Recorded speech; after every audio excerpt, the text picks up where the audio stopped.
creatives know that there are more questions than answers.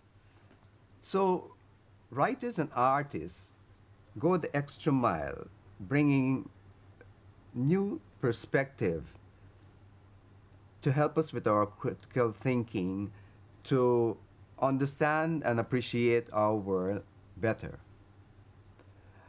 Welcome to Oral Tradition and another adventure in Guyanese literature. Let's also welcome a prize winning writer who, before and during her writing career, was asking many questions. Makeda, welcome to the program. Thank you for having me. I said just now, before you started writing and during your writing career, you were asking some difficult questions about the literature we consume, the literature that we produce. And I'm wondering if this led you to writing in our own voice. Makeda? Well, I think the answer for me because admittedly, when I started writing, it was not in my Guyanese voice, I would say, but because I wrote online a lot, so I was writing for an audience outside of myself at first. But it was only as I got a bit older, maybe as a later in my teenage dumb or whatever you would call it, I like the use of that that I word. became yes, I became more passionate about making sure that my Guyanese-ness, my culture, could seep through my writing. Mm, Because in my mind, possibly corrupted by school age literature and the type of literature we're fed, or the type of Guyanese literature we're fed, it was very old school type of writing. Not none of the contemporary writing I was reading, because at the time I think most of us we were reading American writers or English writers who were more popular, and that contemporary voice, I was not hearing the Guyanese sound in it. So that kind of pushed me yeah, in my writing. right, right. We must remember that our literature was closely aligned to the literature of Britain, closely aligned until quite a long time. Some of our writers did make that attempt to write in our own voice. So it's good that you were asking the questions. Why consume literature written by others, non-Guyanese, on Guyanese theme? And it's good. I'll tell you why. Because now more than ever, we talk about identity. If we don't have our own voice, we lose our identity. Identity, if we don't have our language, if we don't promote our language, we lose our identity. And I'm sure you've dabbled with the theme of identity or loss of identity.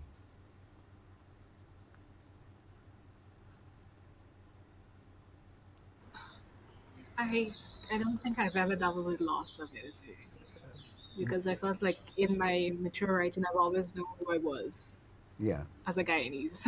you know, I've never lost sight of that. I've always known that Mm-hmm, mm-hmm, mm-hmm, in my mature self.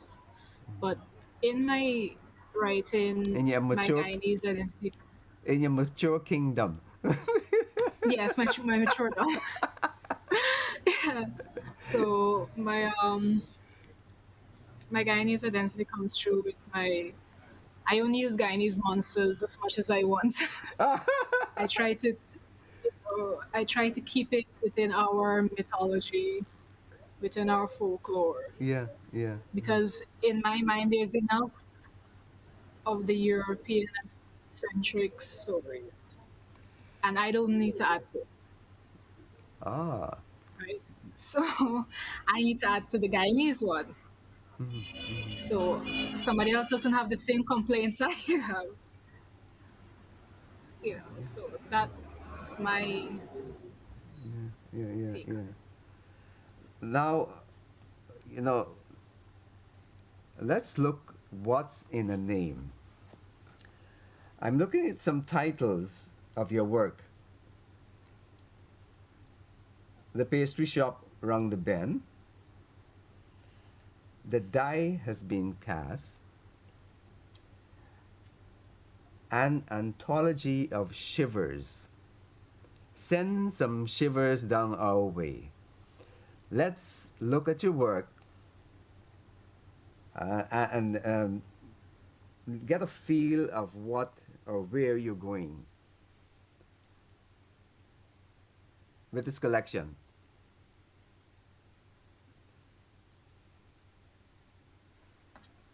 Well, one of those stories is not included in the collection. Okay. The second, The Die Has Been Cast, that's a gothic romance. Mm-hmm. That was published, I believe, either 2 weeks ago.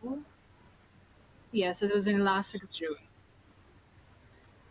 So that was my first time writing in that genre.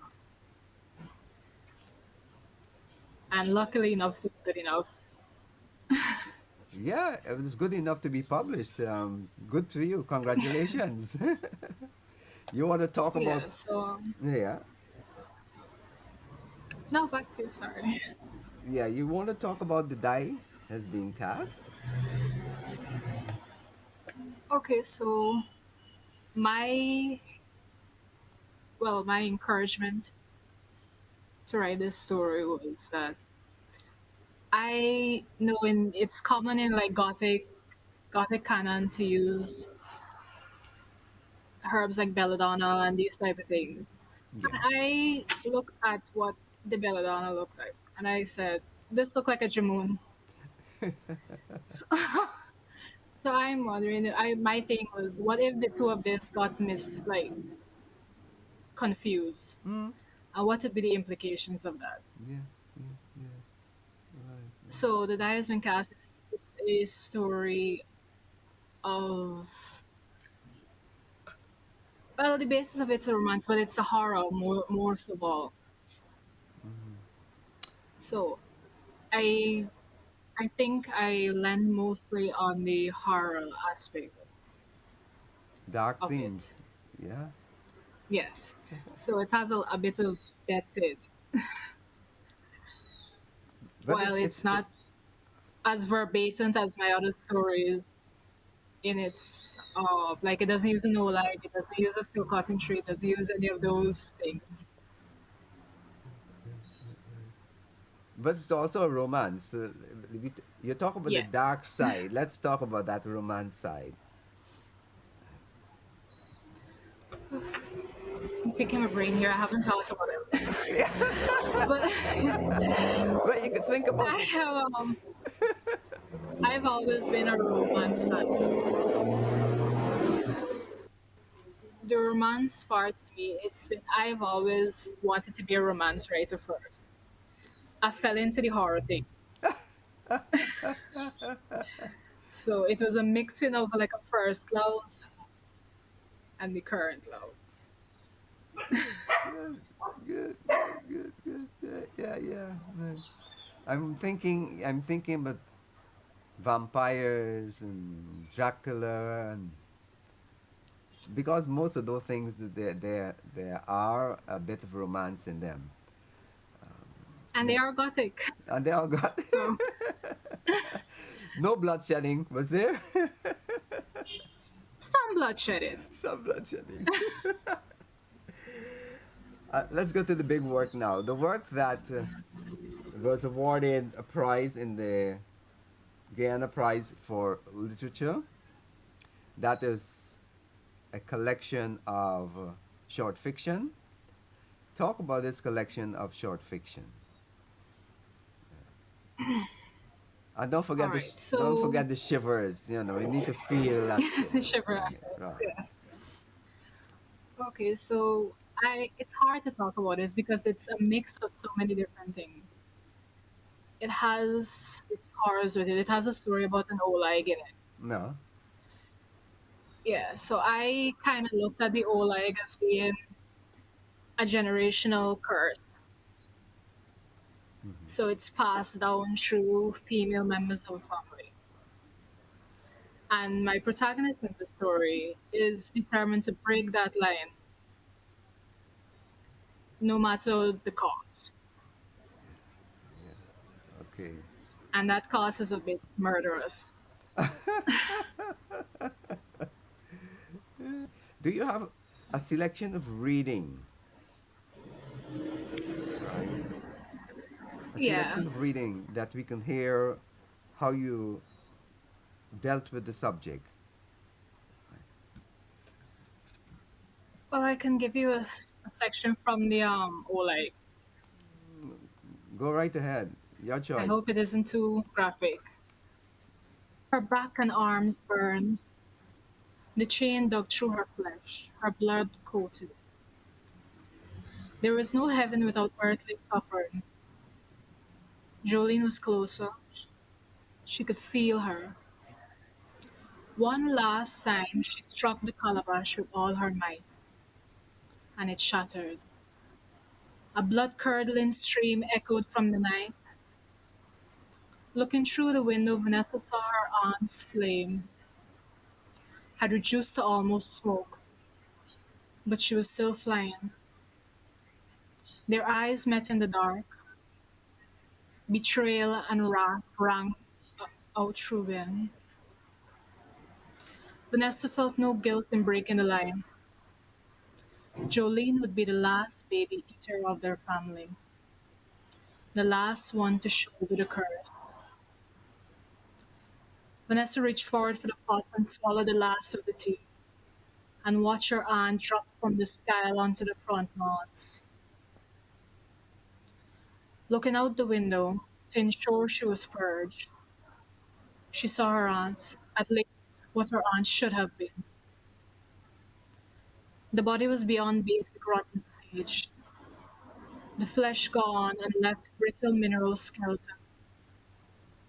Slowly the bones ate itself through time. How old had Julian been? Soon everything left, only teeth, grave marks, and the smell of fire gone. Vanessa sat there for a while watching, until the sun rose and the teeth went up in blue flames before it was totally destroyed.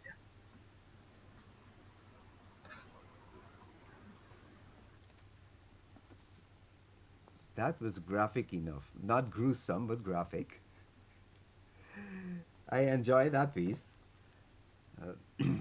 Breaking the curse and the movement and the movement leading up to breaking that curse. Graphic, yes, not all that gruesome. We'll expect a fiery ball to disintegrate eventually, somehow. Good for you. I like that. I like that. Let's talk about influences on your work. I see you mention Sam Selvon being an influence on your writing. Let's talk about influences. What are the influence, Sam, and what are the influence on your work? I think that'll be hard to narrow down. But I remember as a young teenager, well, not quite a teenager, but I remember reading all of Anne Rice's books, her entire The Vampire Chronicles. I was a huge fan of her, and how she dealt with horrific things and how I always say she was one of the first, probably within the last 50 years, to do vampires in this palatable way. Yeah. And I remember later on I read Edwidge Danticat, whose writings really took me for like my favorite book of hers is Brett Eye's Memory. I might be saying the title wrong, but am a huge fan of hers as well. Yeah, yeah. And I think their writing styles influenced me a lot.